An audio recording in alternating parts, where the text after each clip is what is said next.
Shalom, Assalamualaikum warahmatullahi wabarakatuh. Om Swastiastu, Namo Buddhaya, salam kebajikan. Pertama-tama marilah kita panjatkan puji dan syukur kehadirat Tuhan Yang Maha Esa. Atas kesempatan malam hari ini saya diberikan kesempatan untuk mempresentasikan mengenai teknologi benih jagung. Untuk itu izinkan perkenalkan, nama saya Nathan Pulung dengan NIM 202331019, MK dengan mata kuliah Teknologi Benih, dengan dosen pengampu mata kuliah Dr. Marlan Usmani Putra, SPMP. Baik, kita akan lanjut ke materi jagung. Mungkin kita semua tahu apa itu jagung. Baik, kita akan mempelajari. Jika tidak tahu, mungkin kita akan mempelajari jagung. Divisi tanaman jagung. Tanaman jagung atau Zea mays merupakan tanaman rumput-rumputan dan berbiji tunggal, monokotil. Komoditi ini merupakan tanaman rumput kuat, sedikit berumpun dengan batang kasar dan tingginya berkisar 0,6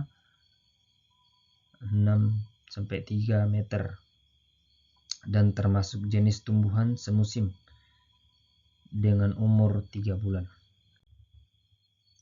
Sistematika atau morfologi tanaman jagung.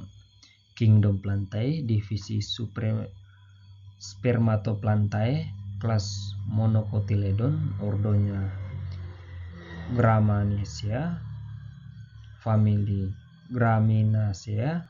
Graminicea, genus Zea, spesies Zea mays L. Benih jagung itu ini contoh atau gambar benih jagung.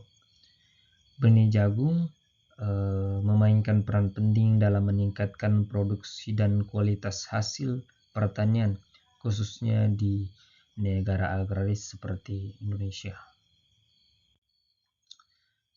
Benih jagung merupakan benih ortodoks. Mengapa disebut dengan benih ortodoks? Itu karena memiliki kemampuan untuk bertahan hidup dalam kondisi kering dan dapat disimpan dalam jangka waktu lama tanpa mengalami kerusakan jika pengeringannya itu tepat atau proses pengemasannya itu tepat, ya teman-teman. Baik, selanjutnya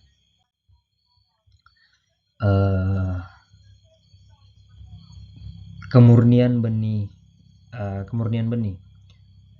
Kemurnian benih adalah mundurnya mutu fisiologis benih yang dapat menimbulkan perubahan secara keseluruhan dan di dalam benih, baik bersifat fisik, fisiologis maupun biokimia.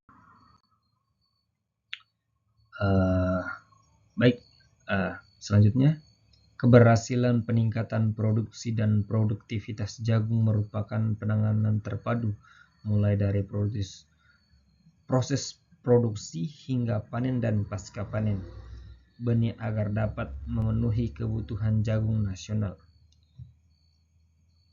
yang terus meningkat.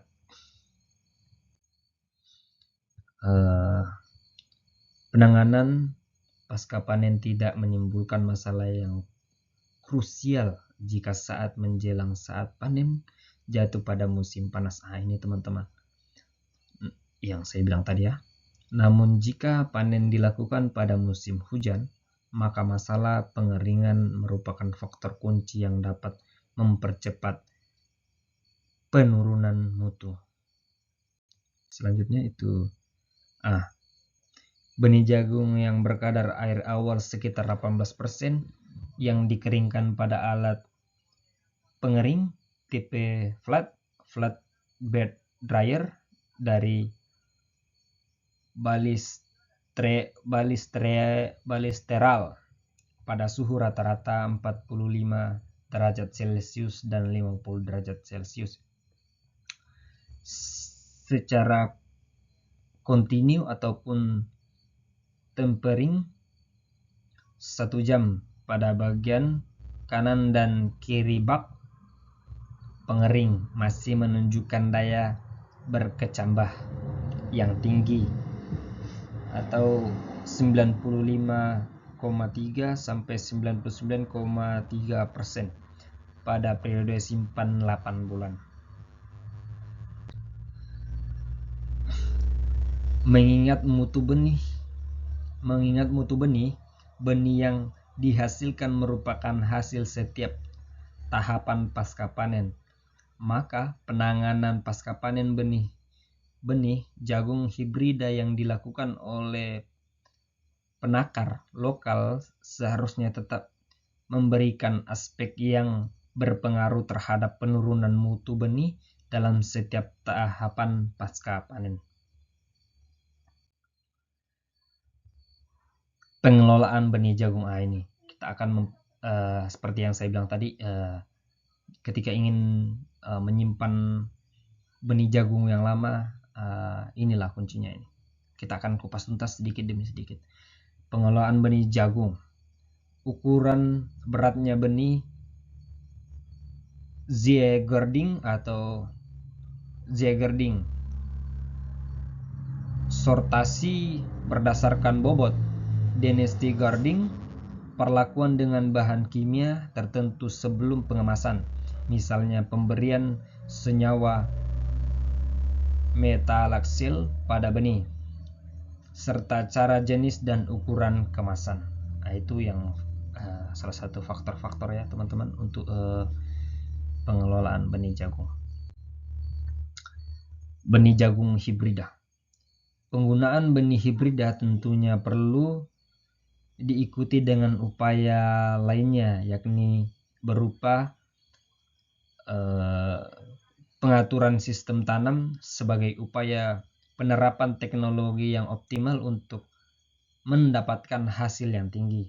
Pada umumnya, petani masih seringkali menggunakan cara bercocok tanam yang sederhana, sehingga hasil yang diperoleh juga masih sangat terbatas. Masih di benih jagung hibrida. Varietas hibrida merupakan generasi pertama atau F1 atau F1 hasil persilangan antara tetua berupa galur hibrida.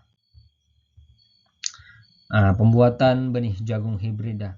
2 galur yang homozigot disilangkan pada dan diperoleh generasi F1 yang heterozigot, kemudian ditanam sebagai varietas hibrida. Dikutip dari jurnal Takdir et al. 2007. Baik, terima kasih. Mungkin saya terlalu panjang lebar untuk menyampaikan. Mungkin ini yang terakhir. Kita masuk di dalam sesi kesimpulan.